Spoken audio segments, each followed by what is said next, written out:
وہ ٹویٹ دیکھی تو کوئی ایسی قابل اعتراض بات نہیں تھی کہ جس کی وجہ سے ان کو اریسٹ کیا جاتا.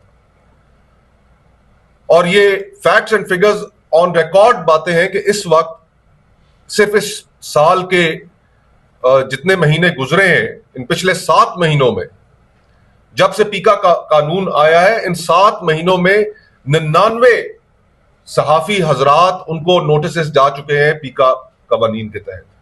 تو یہ تو اس ملک میں فسطائیت کی حالت ہے، جبر کی حالت ہے. تو اس ماحول میں آپ، میں، سیاسی کارکن کس طرف دیکھ سکتے ہیں؟ کس طرف ہمیں دیکھنا چاہیے؟ امید رکھنی چاہیے کہ ہمیں کہیں سے کوئی انصاف ملے گا، وہ ہے عدلیہ کا ادارہ.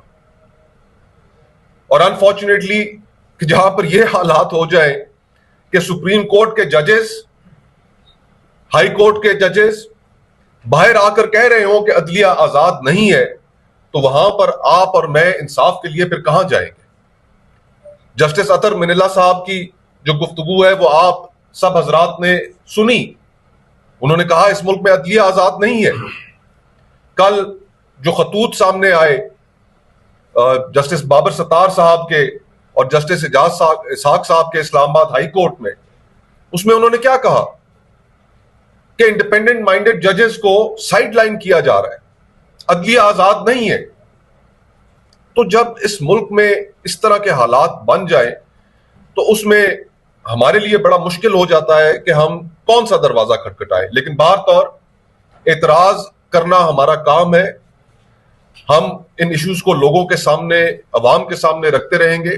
اور اسی ضمن میں اتحاد نے یہ ایک فیصلہ کیا ہے کہ آنے والے ہفتے میں ہم عدلیہ کی کارکردگی کے اوپر، خصوصاً لائرز موومنٹ کے بعد سے جو عدلیہ کی کارکردگی رہی اس ملک میں، افتخار چودھری صاحب سے لے کر یا آفریدی صاحب تک، اس کا یہ ٹائٹل ہوگا.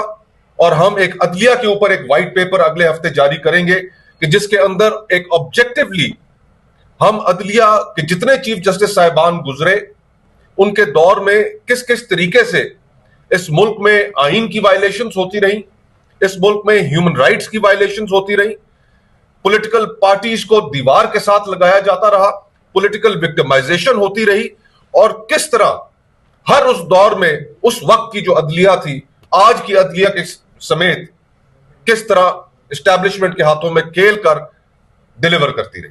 یہ ہم سارا اگلے ہفتے ایک وائٹ پیپر جاری کریں گے.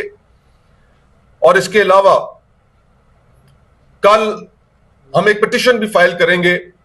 میں ذاتی حیثیت میں بھی پٹیشن فائل کروں گا سپریم کورٹ میں، اور وہ اس چیز کے متعلق ہوگی کہ جو پریکٹس اینڈ پروسیجر کمیٹی کے اندر فیصلہ کیا گیا کہ 26ویں آئینی ترمیم، یہ تو جسٹس منصور علی شاہ صاحب کا اور جسٹس منیب صاحب کا خط سامنے آیا تو ہمیں حقیقت پتہ چلی، ورنہ تو یہ حقیقت کسی کو پتہ ہی نہیں تھی کہ پریکٹس اینڈ پروسیجر کمیٹی کے اندر ہوا کیا. میجورٹی نے وہاں پر فیصلہ کیا کہ 26ویں آئینی ترمیم کا کیس پوری سپریم کورٹ سنے گی.